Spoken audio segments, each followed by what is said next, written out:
பல்வேறு நடவடிக்கைகளை வங்கிகள் மேற்கொண்டு வரும் நிலையில் இந்தியாவின் மிகப்பெரிய பொதுத்துறை வங்கியான பாரத ஸ்டேட் வங்கியின் வட்டி விகிதமும் தபால் நிலையங்களில் செய்யும் முதலீட்டுக்கான வட்டி விகிதமும் எப்படி இருக்கிறது என்பதை பற்றிய செய்தி தொகுப்பு.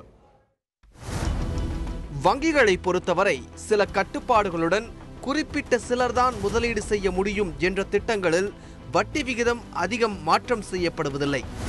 உதாரணமாக, மூத்த குடிமக்கள் சேமிப்பு திட்டத்திற்கு தபால் நிலையம் மற்றும் பாரத ஸ்டேட் வங்கி இரண்டிலும் 8.4% தான் வட்டி வழங்கப்படுகிறது. பொது சேம நலநிதி திட்டத்திற்கு தபால் நிலையம் மற்றும் பாரத ஸ்டேட் வங்கி இரண்டிலும் 7.9% தான் வட்டி வழங்கப்படுகிறது. பெண் குழந்தைகளுக்கான சுகன்யா சம்ருதி திட்டத்திற்கு தபால் நிலையம் மற்றும் பாரத ஸ்டேட் வங்கி இரண்டிலும் 8.4% தான் வட்டி வழங்கப்படுகிறது. சேமிப்பு கணக்கிற்கு கூட தபால் நிலையம் மற்றும் பாரத ஸ்டேட் வங்கி இரண்டிலும் 4% தான் வட்டி வழங்கப்படுகிறது.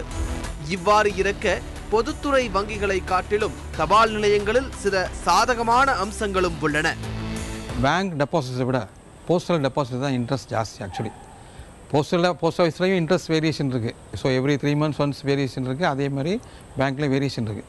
ஸோ இப்போ கம்பேர் பண்ணும்போது பேங்க்கையும் போஸ்ட் ஆஃபீஸை கம்பேர் பண்ணுது மினிமம் 1% உங்களுக்கு இன்ட்ரெஸ்ட் டிஃப்ரென்ஸ் இருக்கும். அது போஸ்ட் ஆஃபீஸ் பேங்க்கை விட 1% ஜாஸ்தி. அது போக இல்லாமல் உங்களுக்கு இன்வெஸ்ட்மெண்ட் அமௌண்ட்டுக்கு எந்தவித டிடிஎஸும் கிடையாது. வங்கிகளை பொறுத்தவரை எந்த கட்டுப்பாடும் இல்லாமல் சாமானிய மக்கள் அனைவரும் அதிகம் முதலீடு செய்யும் திட்டங்களில்தான் வங்கிகள் வட்டியை குறைக்கின்றனர். உதாரணமாக, ரெக்கரிங் டெபாசிட்டை பொறுத்தவரை தபால் நிலையத்தில் 7.2% வட்டி வழங்கப்படுகிறது. இதுவே பாரத ஸ்டேட் வங்கியில் 6.25% தான். பிக்ஸட் டெபாசிட்டிற்கு தபால் நிலையத்தில் 7.7% வட்டி வழங்கப்படுகிறது. இதுவே பாரத ஸ்டேட் வங்கியில் 6.25% தான் வழங்கப்படுகிறது.